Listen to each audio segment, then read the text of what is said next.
नमस्कार, स्वदेश न्यूज देख रहे हैं आप। मैं हूं आपके साथ अभिजीत तिवारी। मोहन सरकार का बड़ा फैसला, लाखों कर्मचारियों को होगा फायदा। मध्य प्रदेश की मोहन कैबिनेट बैठक में सरकारी कर्मचारियों के पदों में नजर आने वाली स्थायी और अस्थायी का भेद खत्म करना आज का सबसे अहम फैसला बना।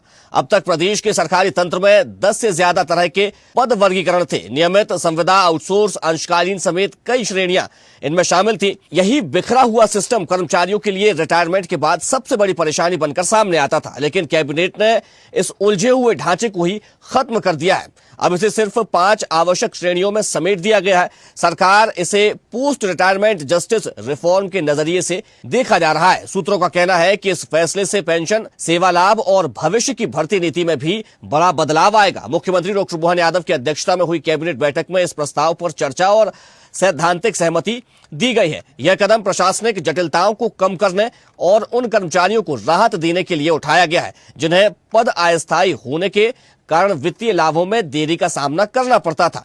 लेकिन अब राज्य शासन में कार्यरत कार्मिकों के पदों से संबंधित अस्थायी और स्थायी पद का अंतर समाप्त करने का बड़ा फैसला लिया है, जिसमें 10 में से अब 5 श्रेणी ही रहेंगी। राज्य शासन में अस्थायी और स्थायी पदों के अंतर को खत्म करने का मतलब है कि सरकार अब लंबे समय से अस्थायी या संविदा पर काम कर रहे कर्मचारियों को नियमित करेगी, उन्हें स्थायी लाभ देगी और शोषण रोकेगी। हाल ही में सुप्रीम कोर्ट और हाई कोर्ट के फैसलों के बाद खासकर मध्य प्रदेश जैसे राज्यों में इस दिशा में कदम उठाए जा रहे हैं, जहां मुख्यमंत्री ने इस दिशा में कार्य करने के निर्देश दिए हैं ताकि सभी कर्मचारियों को समान अवसर और सुरक्षा मिल सके।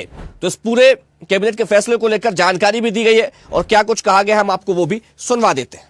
राज्य शासन में कार्यरत कर्मियों के पदों से संबंधित अस्थायी और स्थायी पद का अंतर समाप्त किया गया है। 10 प्रकार के जो वर्गीकरण होते हैं कर्मचारियों के, नियमित, संविदा और आउटसोर्स, अंशकालीन और कई प्रकार के, तो उसमें कर्मचारियों को रिटायरमेंट के बाद, प्रोबेशन के बाद कई चीज़ों में जो परेशानी आती थी, अब वो 10 श्रेणी के बजाय 5 श्रेणी ही रहेंगी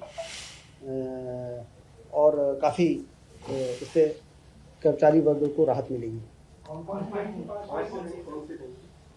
इसमें नियमित, संविदा, आउटसोर्स, अंशकालीन, इस प्रकार के जो आवश्यक श्रेणी हर विभाग के सहमत के बाद तय हुई है, तो वो लोग रहेंगे। बाकी बहुत से ऐसे आवश्यकता महसूस नहीं हुई थी और उनको, कर्मचारियों को भी परेशानी होती थी। तो ये बहुत ही महत्वपूर्ण निर्णय आज कैबिनेट ने लिया है।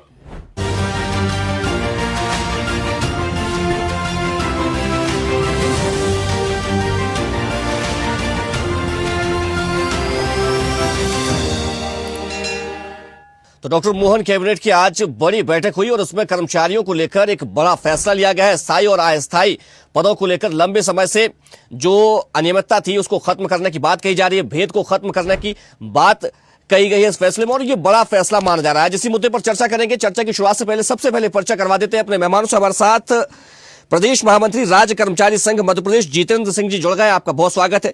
साथ ही कर्मचारी नेता रमेश राठौर जी भी हमारे साथ जुड़ गए, आपका भी बहुत स्वागत है। मैं चर्चा की शुरुआत रमेश जी से करूंगा। रमेश जी, कैसे देखते हैं इस फैसले को?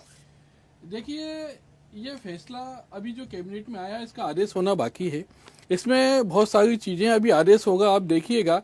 इसमें मेनली मुख्य रूप से जो फायदा हुआ है वो कार्यभारित कर्मचारियों को हुआ है, स्थायी कर्मचारियों को हुआ है। उन्होंने 10 श्रेणियों को हटा के 5 श्रेणियों में विभाजित कर दिया है। क्योंकि ये जब हो रहा था, उस समय जब जा रहा था मामला, ये मेरे संज्ञान में था, इसलिए मुझे इसकी जानकारी है। जब इसके अंदर स्थायी और अस्थायी 2 तरह के पदों का निर्माण किया गया है, जो कार्यभारित, इनको नियमित कर्मचारियों के समान सारी सुविधाएं मिलती थी और इनको बार बार पदों का बहुत सारे विभागों में विभाग वाले शासन के पास अस्थायी पदों को स्थायी करने के लिए बार बार कैबिनेट में मुद्दा जाता था कि ये पद अस्थायी, इस पर ये काम कर रहे हैं और इतने सालों से काम कर रहे हैं, इनको आप नियमितीकरण मतलब आगे बढ़ाने का लाभ दिया जाए। तो सरकार बार बार जो मामले कैबिनेट में जाते थे उसको कैबिनेट में ना जाए, तो सरकार ने उसे अस्थायी अस्थायी 2 वर्गों में बांट दिया है। लेकिन जो संविदा कर्मचारी हैं उसके लिए लिखा गया है कि ये संविदा कर्मचारी 22 जुलाई 2023 की नीति के तहत ही रहेंगे, दैनिक वेतन भोगी रहेंगे, आउटसोर्सिंग रहेंगे। और हमारा मानना यह है कि जब संविदा कर्मचारी नियमित कर्मचारियों के समान काम कर रहे हैं। आपने कार्यभारित और नियमित कर्मचारियों के पदों को तो स्थायी पदों में कन्वर्ट कर दिया है। आप संविदा कर्मचारियों के पदों को भी स्थायी पदों पे कन्वर्ट किया जाना चाहिए था, क्योंकि 30 साल हो गए, 40 साल हो गए। अस्थायी पद वो होते हैं या संविदा के पद वो होते हैं या आउटसोर्सिंग। लेकिन जब कैबिनेट की जब ब्रीफिंग कर रहे थे डिप्टी सीएम, तो उन्होंने कहा है संविदा कर्मचारियों का उन्होंने उल्लेख किया है, जिक्र किया है कि 5 तरह के पद रहेंगे। जो 10 तरह के कैडर थे वो खत्म कर दिए गए, अब 5 तरह के रहेंगे, स्थायी, अस्थायी, संविदा, दैनिक वेतनभोगी और आउटसोर्सिंग। इस तरह के 5 पद रहेंगे। बाकी जो 10 कैडर थे, जो 10 वर्ग थे, उसको समाप्त करके 5 कैडर में शामिल कर दिए गए। अभी सबसे बड़ी बात यह है कि इसमें आदेश आना बाकी, आदेश आएंगे उसमें आप देखिएगा, क्योंकि होता यह है कि हाँ, ये निश्चित ही कार्यभारित कर्मचारियों के लिए बहुत अच्छा निर्णय हुआ है, उनको बहुत लाभ मिलेगा, कार्यभारित वालों को ये सुखद निर्णय है। लेकिन शासन ने जो निर्णय लिया है, इसमें मेरा ये मानना था कि कार्यभारित जो कर्मचारी, उनको सुविधाएं तो पहले से ही मिल रही थी, तमाम सुविधाएं मिल रही थी, बस उनके पदों का था, उनके पद स्थायी पद नहीं थे। अब उनको स्थायी पदों में कन्वर्ट किया, मतलब माना जाएगा कि उनके पद भी स्थायी पद है और नियमित कर्मचारियों के समान जो भी उनको सुविधाएं से वंचित थे, थोड़ी बहुत जो भी थे, अब उनको सीधी सारी सुविधाएं उनको मिलेंगी। ठीक है, जीतेन जी क्या कहेंगे इस फैसले पर? देखिए, जो निर्णय आया है, क्योंकि अभी कुछ हेडलाइंस आपने दिखाई, अभी तक क्या है कि पिछले मैं 15-20 सालों से मैं अनुभव कर रहा हूँ कि कैबिनेट में जो डिसीजन होता है उसको हम ठीक से स्टडी नहीं कर पाते हैं और उसकी हेडलाइंस के आधार पर व्याख्या करना मैं समझता हूँ कि उचित नहीं है। मैं तो इंतजार करूंगा कि सरकार का जो कैबिनेट है उसके पास जीएडी क्या ऑर्डर जारी करती है, मुझे उसका इंतजार रहेगा। यानी कि आदेश की कॉपी का इंतजार कर रहे हैं। हाँ, देखिए, अभी अगर कार्यभारित कर्मचारी के बारे में कहें तो कार्यभारित कर्मचारियों के बारे में और दैनिक वेतन भोगी कर्मचारियों के बारे में दिग्विजय सरकार ने बहुत ही खराब निर्णय किया था। एक तो दैनिक वेतन भोगियों को सेवा से निर्णय पृथक करने का जो निर्णय था, खराब निर्णय था। कार्यभारित कर्मचारियों के यहाँ तक कि अनुकंपा नियुक्ति भी बंद कर दी गई थी, उनको समय मान, वेतन मान का लाभ भी बंद कर दिया गया था और ग्रेजुएटी भी बंद कर दी गई थी। तो ये जो तीनों लाभ है, पिछली शिवराज सरकार ने उसको देने का काम किया था। आज भी कार्यभारित कर्मचारी के लिए एक सबसे बड़ी समस्या है कि वो नेचर ऑफ वर्क, नियमित कर्मचारी का, कार्यभारित कर्मचारी का नेचर ऑफ वर्क सबका बराबर है, लेकिन उनके आगे कार्यभारित लगने के कारण उनको बहुत सारी सुविधा नहीं मिल पाई थी, उससे वंचित रह जाते थे। हाँ, आज भी कार्यभारित कर्मचारियों को, आज भी उनको जो अर्जित अवकाश का नकदीकरण है उसका लाभ आज उनको नहीं दिया गया है। मैं समझता हूं कि इस कैबिनेट के डिसीजन के बाद अगर हमारे कार्यभारित कर्मचारियों को अर्जित अवकाश का लाभ अगर सरकार समाप्त करते हुए अगर देती है तो मैं समझता हूं इससे अच्छा कोई निर्णय नहीं हो सकता था। अगर ऐसा निर्णय होता तो मैं मध्य प्रदेश राज्य कर्मचारी संघ की तरफ से माननीय मुख्यमंत्री जी का अभिनंदन करना चाहूंगा कि आपने कार्यभारित कर्मचारियों के दंश को समझा। आज वो रिटायर हो रहे हैं किंतु उनको अवकाश नकदीकरण का लाभ नहीं मिल पा रहा है, बाकी 3 सुविधाएं मिल रही हैं। अभी तक जहां तक मैंने समझा है, अभी कार्यभारित कर्मचारी को शायद अभिजीत जी आप देखेंगे कैबिनेट का जो निर्णय आया है, जो मीडिया को आया है, उसमें सांख्येतर पद घोषित करने की बात की गई है। मुझे अभी भी संशय लग रहा है कि उनको स्थायी कर्मचारियों के समान सुविधाएं मिलेंगी, ये लाइन है क्या? ये थोड़ा सा एक अनुसंधान का विषय है। ये आ जाएगा तो फिर आप और हम बैठ के इस पे व्याख्या करेंगे, चर्चा करेंगे। कुल मिला के सरकार ने आज कर्मचारियों के बारे में कैबिनेट में कुछ बातें की, मैं मोहन सरकार जी का आज अभिनंदन करता हूं। और दूसरा, ये जो 10 कैडर की बात थी, 10 कैडर में देखिए, अभी आज से 9 साल पहले एक संवर्ग और पैदा करने का काम माननीय शिवराज सिंह जी की सरकार ने किया था कि दैनिक वेतन भोगियों को जहां माननीय सर्वोच्च न्यायालय ने स्थायी करने की बात की थी, उनको स्थायी कर्मी एक नया संवर्ग पैदा किया गया था। ये भी हमारे लिए अच्छी खबर नहीं है। अगर स्थायी कर्मियों के बारे में भी इस कैबिनेट में कुछ हुआ होगा तो मैं समझता हूँ कि इस प्रदेश के स्थायी कर्मियों के लिए भी बहुत कुछ मिलेगा। अगर स्थायी कर्मी के पद को भी स्थायी कर दिया गया होगा तो उसका भी राज्य कर्मचारी संघ स्वागत करेगा। अच्छा, आउटसोर्स कर्मचारियों को भी नियमित कर्मचारियों के बराबर लाभ देने की बात कही जा रही है, ये कैसे संभव हो सकेगा? क्योंकि आउटसोर्स का तो मध्य प्रदेश राज्य कर्मचारी संघ, हमारा ऑल इंडिया का, हमारा भारतीय मजदूर संघ में हम बिल्कुल इसके खिलाफत करते हैं। आउटसोर्स तो इस प्रदेश की जो हमारी मेधावी जो हमारे कर्मचारी हैं उनके साथ शोषण का सीधा सा वो है। आज आउटसोर्स के नाम पे जिस प्रकार से बंगलों में बड़े बड़े जो नौकरशाह हैं आउटसोर्स के, देखिए मैं दिग्विजय सिंह जी की एक बात से सहमत हूं कि दिग्विजय सिंह जी ने जब दैनिक वेतन भोगियों के बारे में निर्णय किया था तो उन्होंने एक शब्द कहा था कि ये बैकडोर एंट्री है दैनिक वेतन भोगी, इसलिए उन्होंने दैनिक वेतन भोगी योजना को समाप्त की थी। आज दैनिक वेतन भोगी के नाम पर आज आउटसोर्स, आज भी जो हमारे बहुत सारे आउटसोर्स कर्मचारी हम लोगों को पता ही नहीं होता। पता चला किसी साहब के बंगले पे कोई 4 कर्मचारी आउटसोर्स पे काम कर रहा है, कोई 8 कर रहा है, वो पता चले उसकी 7-8 साल जब सेवाएं हो जाती हैं और उनकी संख्या ज्यादा हो जाती है, फिर वो मैदान में आते हैं, धरना प्रदर्शन करते हैं, से पता चलता है कि साहब ये तो इतने कर्मचारी हैं। तो कहीं ना कहीं ये आउटसोर्स भी है। मैं आपके माध्यम से सरकार से ये कहना चाहूंगा कि अगर माननीय मुख्यमंत्री जी ने 2 लाख पदों की भरने की बात अगर कही है तो ये आउटसोर्स के भी मध्य प्रदेश राज्य कर्मचारी संघ इसके खिलाफ है। नियमित भर्तियां हो, जो भी हमारे जो बच्चे काम कर रहे हैं वो जाएं और नियमित होकर अगर काम करेंगे तो उसका एक अच्छा सरकारी कामों की डिलीवरी भी अच्छी होगी। इससे सरकार का भी फायदा होगा, जनता का भी फायदा होगा। ठीक है रमेश जी, क्या इस फैसले के बाद जो अस्थायी और अस्थायी कर्मचारी उनके वेतन में भी समानताएं देखने को मिलेंगी? नहीं, देखिए वो आदेश में जो है ऐसा कुछ भी नहीं है, केवल पदों का वर्गीकरण किया गया है। ना ही उसमें ये लिखा गया है कि नियमित कर्मचारियों के समान जो स्थायी पद है उनको जो पदों को स्थायी किया जाएगा, सुविधाएं मिलेंगी, ऐसा उसके अंदर कुछ भी नहीं है। केवल पदों का वर्गीकरण है और उसमें यह कर दिया गया कि तृतीय और चतुर्थ श्रेणी के जो पद हैं वो आउटसोर्सिंग से भरे जाएंगे, आवश्यकता है तो, और ये आउटसोर्सिंग प्रथा जारी रहेगी और आउटसोर्सिंग वालों का जो शोषण और संविदा कर्मचारियों को जो शोषण जारी है वो होता रहेगा। हमारी आपके चैनल के माध्यम से माननीय मुख्यमंत्री जी से मांग करते कि माननीय मुख्यमंत्री जी आप सभी स्थितियों को समझें। जो अधिकारी आप जो लेके जाते हैं उसमें बहुत सारी चीजें वो अपने फायदे की चीज लेके जाते हैं। अधिकारी नौकरशाह नहीं चाहते कि दैनिक वेतन भोगी आउटसोर्सिंग और ये पद और ये प्रथा जैसे समाप्त हो, क्योंकि जैसे हमारे जितेंद्र सिंह जी भाई जो है उन्होंने कहा, जो हमारे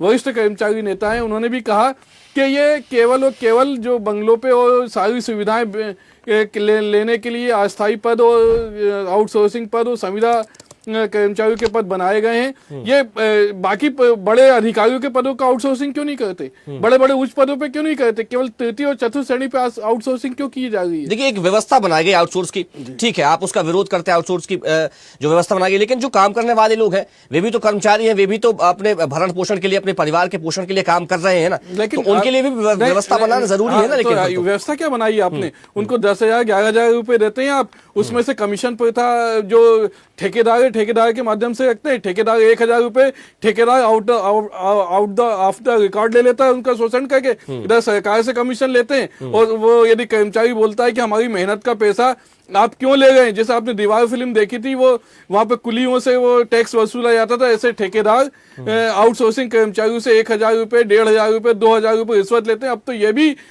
देखने में आ गया है कि आउटसोर्सिंग भर्ती के लिए भी जो सेड मैप और ये जो संस्थाएं हैं इनमें जो ठेकेदार जुड़े हुए हैं, यदि आउटसोर्सिंग की लेते तो 25-25, 30,000, 50,000 रुपए रिश्वत के तौर पर ठेकेदार लगाएंगे कि हम तुम्हें आउटसोर्सिंग नौकरी लगाएंगे। ये एक बहुत बड़ा भ्रष्टाचार का केंद्र बन चुका है आउटसोर्सिंग। और इसमें जो पढ़े लिखे नौजवान है, जो आज पढ़ लिख के इंजीनियर और सारी चीजें ग्रेजुएशन करके निकल गए, मेहनत और खून पसीने उनके माँ बाप पढ़ाते हैं। तो इसमें एक दूसरे एंगल से भी हम देख सकते हैं ना, जब कहा जा रहा है कि जो आउटसोर्स के कर्मचारी है उनको भी नियमित और स्थायी कर्मचारियों की तरह जो है वो लाभ दिया जाएगा, ये अंतर खत्म किया जाएगा। ये हुआ ही नहीं, ये हो ही नहीं। आप देखिए अगर ऐसा किया जाता है तो करार किए जाएंगे, फिर तो उस कंपनी के साथ जिसको आउटसोर्स पर पूरा ठेका दिया जा रहा है, जिसको लिया जा रहा है, उसके साथ कई प्रकार के एग्रीमेंट भी तो किया सकते हैं और उसमें कर्मचारियों के हित की बात कही जाएगी। बिल्कुल, यदि ऐसा है कि नियमित कर्मचारियों के समान उनको वेतनमान और सुविधाएं संविदा कर्मचारियों और आउटसोर्सिंग कर्मचारियों को दी जाती हैं, तो इससे अच्छा कोई निर्णय नहीं हो सकता। हम उनका स्वागत करते हैं, लेकिन ऐसा नहीं है। आउटसोर्सिंग को वही कलेक्टर दर जो न्यूनतम वेतन है 8,000, 10,000, 12,000 रुपए दिया जा रहा है और दिया जाएगा। आउटसोर्सिंग कर्मचारियों के लिए कहीं कोई बात नहीं है। जब आदेश आएगा आप देखिएगा। अंशकालीन कर्मचारियों के लिए भी सुविधा की बात कही जा रही है, जीतन जी? नहीं, देखिए, अंशकालीन कर्मचारियों के लिए सुविधा की बात हुई है। अंशकालीन कर्मचारी, देखिए मैं एक उदाहरण बताऊं आपको कि स्कूल शिक्षा विभाग में अंशकालीन भृत्यों की भर्ती की गई थी बहुत न्यूनतम मानदेय पे, और आज उनको 6,000 रुपये मानदेय आज दिया जाता है। देखिए, उसके पीछे जो सरकार का कॉन्सेप्ट था वो बिल्कुल ठीक था। सरकार का कॉन्सेप्ट ये था कि अगर किसी गांव में अगर कोई हाई स्कूल है या हायर सेकेंडरी स्कूल है, तो उस गांव का ही किसी व्यक्ति को सवेरे झाड़ू पोछा करने के लिए उस स्कूल में आएगा वो, और स्कूल का झाड़ू पोछा करेगा, वहाँ पे जो भी मटके होंगे, पानी के बर्तन होंगे, उसको भरेगा, और 1-2 घंटे अपनी सेवा करने के बाद वो अपना खेती किसानी का काम करेगा और अपने जो भी धंधे करेगा।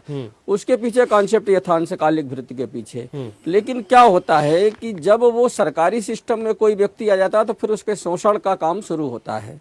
आज अंशकालिक भृत्यों की ये स्थिति है, हमारे पास आते हैं तो उनको वहाँ का प्रिंसिपल दिन भर स्कूल में बैठा के रखता है, फिर वो कहता है कि नहीं साहब, हमारे घर का भी झाड़ू लगाओ, हमारे घर का भी काम करो। तो उसको कहा 2 घंटे के कॉन्सेप्ट जो था स्कूल शिक्षा विभाग का कि 2 घंटे उसको ड्यूटी करना है, सुबह शाम उसको झाड़ू लगाना है और बाकी अपने काम करना है, वो 6,000 रुपये उसको मान दे। मैं आपसे पूछना चाहता हूँ अभिजीत जी, आज अगर किसी अंशकालिक भृत्य से 10-10, 12-12 घंटे काम लिया जा रहा हो और उसको 6,000 रुपये मान दिया जा रहा है, तो ये कहाँ तक न्याय? तो आपको क्या लगता है इस फैसले के बाद से उनकी समस्या का समाधान होगा, स्थिति बदलेगी? अब वो हम देखेंगे। मैं तो बैठूंगा, मैं तो माननीय मुख्यमंत्री जी से हम आग्रह करेंगे कि ये जो आउटसोर्स है और जो अंशकालिक है, अंशकालिक देखिए, अंशकालिक योजना तो ठीक है, लेकिन जो निचले स्तर पे उनका जो शोषण है, सरकार को शोषण बंद करना चाहिए। कोई भी अंशकालिक भृत्य है वो 2 घंटे अपना झाड़ू पोछा लगाए, उसके बाद से किसी भी प्रिंसिपल को उसका शोषण नहीं करना चाहिए, किसी जिला शिक्षा अधिकारी को उसको अपने बंगले पर नहीं बुलाना चाहिए। उससे गैर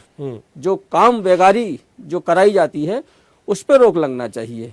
ठीक है। इस आखिर लेकिन मैं ये जानना चाहूंगा कि इस फैसले के बाद कौन से ऐसे कर्मचारी हैं जिन्हें खुश होना चाहिए, जिन्हें लगे कि नहीं ये फैसला बिल्कुल उनके हित में लिया गया है और अच्छा फैसला है? कार्यभारित कर्मचारी। देखिए, कार्यभारित कर्मचारियों के बारे में ये कहा गया है कि आज क्या होता है कि एक के आगे लगा दिया जाता है कार्यभारित और एक के लगा दिया जाता है नियमित।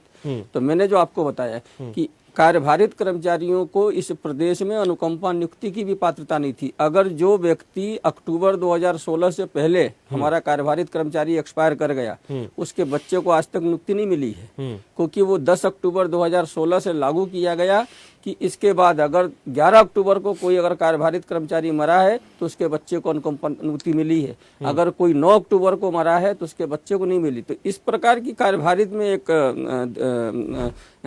खाई थी, असमानताएं थी। आज अभी मैं पूरा स्टडी नहीं कर पाया हूं, अगर ये कहा गया है कि सांख्येतर घोषित कर दिया है, मैं इसका बिल्कुल स्वागत करता हूं कि शोषण बचेगा। अब जो हमारे कार्यभारित कर्मचारी अभी वर्तमान में काम कर रहे हैं, मैं ये भी चाहूंगा, माननीय मुख्यमंत्री से आपके माध्यम से अनुरोध करना चाहूंगा कि एक उनको जो अवकाश नकदीकरण का लाभ है, कम से कम माननीय मुख्यमंत्री जी सांख्येतर घोषित कर दें और अगली कैबिनेट में लाके इस प्रदेश की सरकार उनको अर्जित अवकाश का लाभ भी देने का आदेश करती है, तो मैं समझता हूं कि इस प्रदेश के कार्यभारित कर्मचारियों के हक के लिए ये बड़ा निर्णय हुआ है। ठीक है, क्या कहेंगे रमेश जी? ठीक, यदि निर्णय जब आदेश निकलेगा, अभी तो आदेश जारी नहीं हुआ, अभी तो कैबिनेट का निर्णय, उसके बाद सामान्य प्रशासन विभाग जब इसका आदेश निकालेगा, उस आदेश में क्या लाभप्रद है और क्या किन लोगों को लाभ मिला है, किन बिंदुओं पर फोकस किया जाता है, किन बिंदुओं को फोकस किया जाएगा, ये इसको लेके विभाग ने आदेश क्या निकाले। क्योंकि जब विभाग जैसे संविदा कर्मचारियों को 22 जुलाई 2023 को घोषणा अलग हुई थी और आदेश अलग निकला, तो जब आदेश निकला तो उसमें बहुत सारे किंतु परंतु लिखे गए थे। जो माननीय मुख्यमंत्री जी ने घोषणा की थी उसका लाभ मिला ही नहीं, जो वास्तविक मिलना चाहिए था, जिस घोषणा को लेके संविदा कर्मचारी उत्साहित थे। तो जब अधिकारियों ने जब आदेश निकाला उसमें बहुत सारे किंतु परंतु लगे हुए थे।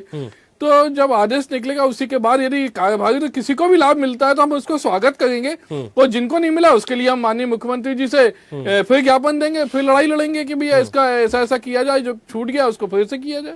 ठीक है, लेकिन ये जो 10 से 5 श्रेणियां बनाने की बात कही जा रही है, फिर ये क्या है? ये मैंने बताया ना कि पहले 10-15 श्रेणियां थी कि सबके दैनिक वेतन भोगी, संविदा कर्मचारी, आउटसोर्सिंग कर्मचारी, अल्पकालीन कर्मचारी, कार्यभारित कर्मचारी, नियमित कर्मचारी, ऐसे बहुत सारे पद थे, उनको 5 श्रेणियों में विभक्त कर दिया। स्थायी पद, अस्थायी पद, संविदा कर्मचारी पद, आउटसोर्सिंग कर्मचारी पद और दैनिक वेतन भोगी कर्मचारी, ये 5 श्रेणियों में विभाजित तो फिर कर इससे भी तो कहीं ना कहीं लाभ मिलेगा ही ना उनको। ये तो वो केवल पदों का स्थायीकरण किया, मतलब पदों का वर्गीकरण किया है, ना कि उस नीति के अंदर ये लिखा है कि जिनको हम स्थायी कर रहे हैं तो उनको ये लाभ दे दिया जाए, नियमित कर्मचारी को समान कर दिया जाए, ऐसा कुछ भी नहीं है उसके अंदर, केवल पदों का वर्गीकरण किया गया। देखिए मैं आपको बताऊं अभिजीत जी, शिक्षा विभाग में एक बार की घटना बताऊं कि जब स्वर्गीय लक्ष्मण सिंह जी स्कूल शिक्षा मंत्री थे, हम लोग उनसे मिलने गए।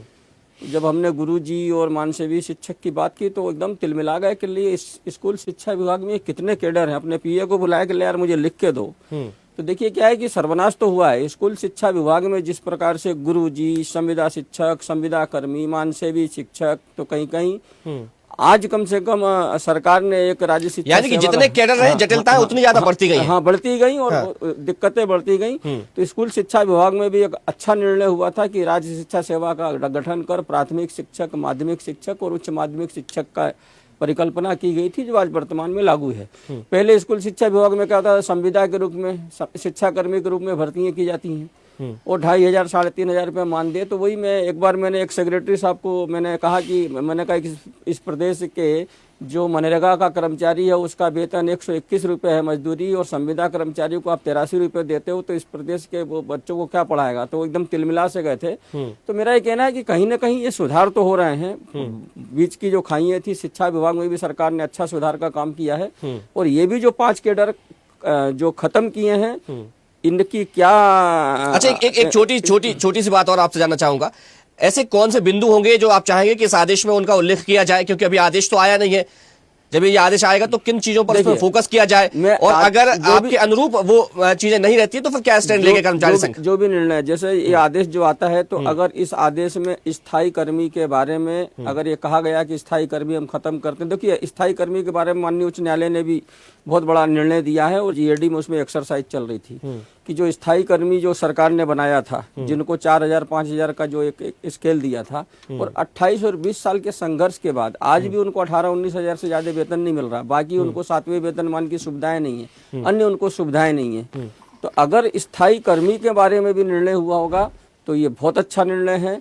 मैंने कार्यभारित के बारे में आपको बोला ही है, और मैं चाहूंगा कि ठीक है, मैं स्वागत करता हूं कि कम से कम सरकार ने कुछ तो बांधा। ये जो 5 कैडर कौन कौन से खत्म किए हैं, मुझे एक स्थायी कर्मी की समझ में आता है, कार्यभारित का समझ में आ रहा है, वो भी आपके जो ब्रीफिंग थी उसमें भी कौन से पद समाप्त किए हैं उसका भी कहीं उल्लेख नहीं है, ना आप भी उल्लेख। ठीक है, समय की सीमा इस चर्चा को यहीं विराम देना पड़ेगा। सरकार ने निर्णय किया है, कर्मचारी हित में ही निर्णय लिया होगा, और हम इसका स्वागत करेंगे। अगर हित में नहीं होगा तो हम सरकार से बात करेंगे। ठीक है, समय की सीमा इस चर्चा को यहीं हमें विराम देना पड़ेगा। हमारे साथ जुड़ने के लिए जितेंद्र जी आपका बहुत शुक्रिया, और रमेश राठौर जी आपका भी बहुत धन्यवाद। तो मध्य प्रदेश के कर्मचारियों के हित में एक बड़ा फैसला कैबिनेट में लिया गया। हालांकि इसको लेकर अब आदेश आएगा, और इस आदेश पर कर्मचारी संगठनों की नजरें हैं। फिलहाल चर्चा में इतना ही। देखते रहिए स्वदेश न्यूज, सबसे पहले देश। देखते रहिए स्वदेश न्यूज। अगर आप इस वीडियो को सोशल मीडिया हैंडल फेसबुक या इंस्टाग्राम पर देख रहे हैं तो हमें फॉलो करें। अगर यूट्यूब पर देख रहे हैं तो सब्सक्राइब करें और बेल आइकन दबाना ना भूलें।